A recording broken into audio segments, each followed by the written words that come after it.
All right, fam, y'all got to hear this one.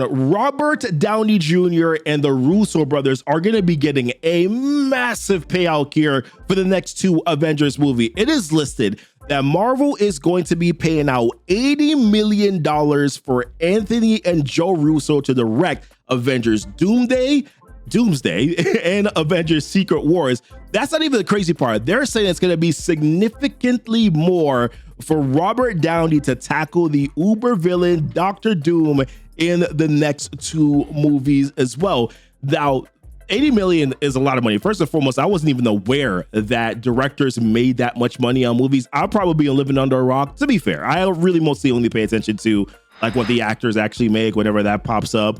Never really kind of looked into the directors, so this is kind of a surprise for me here. But Robert Downey Jr., he has already made, they're saying that he's, number one, he's the highest paid member of the MCU before, and then they're saying that he's already pulled down between 500 million and 600 million over the course of all these Avengers movies. Like, he's been a part of 4 Avengers movies, right? The 3 Iron Man movies. He's been a part of the Incredible Hulk, Captain America Civil War, and Spider-Man Homecoming. And it's crazy, like, now that I think about it, he's going to be a part of the next 2 Avengers movies. So at the end of it all, he's going to be a part of all of the Avengers movies that have ever been in the MCU, since 2008, which is a crazy sort of like stat to be here. They did also mention here that the Russo brothers are going to be getting some like back end compensation. They're going to get some like escalators here.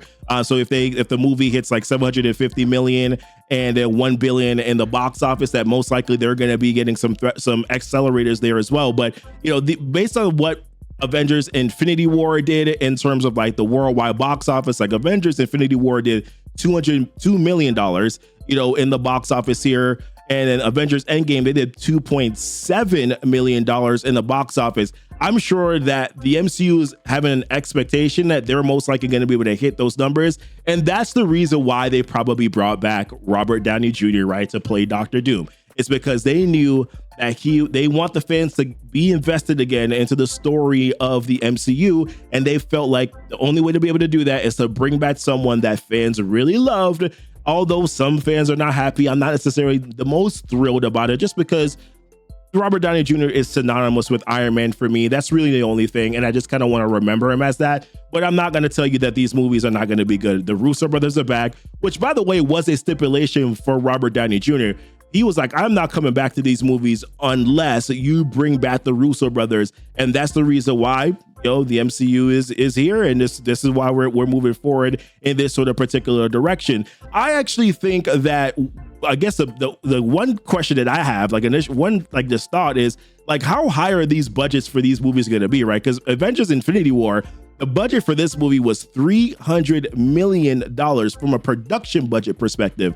That does not include things like your marketing budget, which could have been $200 million more on top of this, right? Same thing for Avengers Endgame. Avengers Endgame, the production budget for that one was $400 million.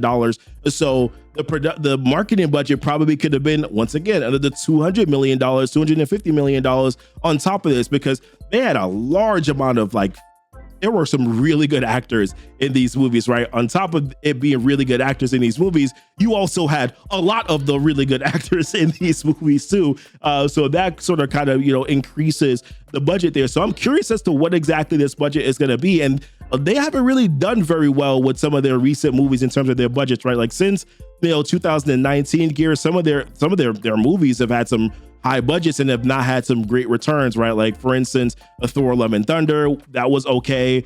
Black Panther: Wakanda Forever, that was okay. Guardians was okay. But certain movies like the Marvels didn't do very well in the box office, and they had a very high budget there. Certain other, things like, I'm trying to remember it, Quantumania, had a high budget, but didn't really perform very well in the box office. So instead of them going lower on the cost, they're actually increasing their costs, where things are concerned. But Robert Downey Jr., he's earned his keep here in sort of like his world, the MCU. So of course he's going to be garnering a pretty heavy price here in order for you to be able to bring him back and bring him and sort of kind of move forward again with the MCU. So what are your guys' thoughts, man? Like, I'm rambling on here. It's crazy, that they were paying this to, because the next closest person I think to Robert Downey Jr. in terms of like his pay is like Scarlett Johansson, and it's not even close in terms of the numbers here to Robert Downey Jr. So I don't know, man. What are your guys' thoughts here? Leave it down below in the comments. Like and subscribe for more here on the channel.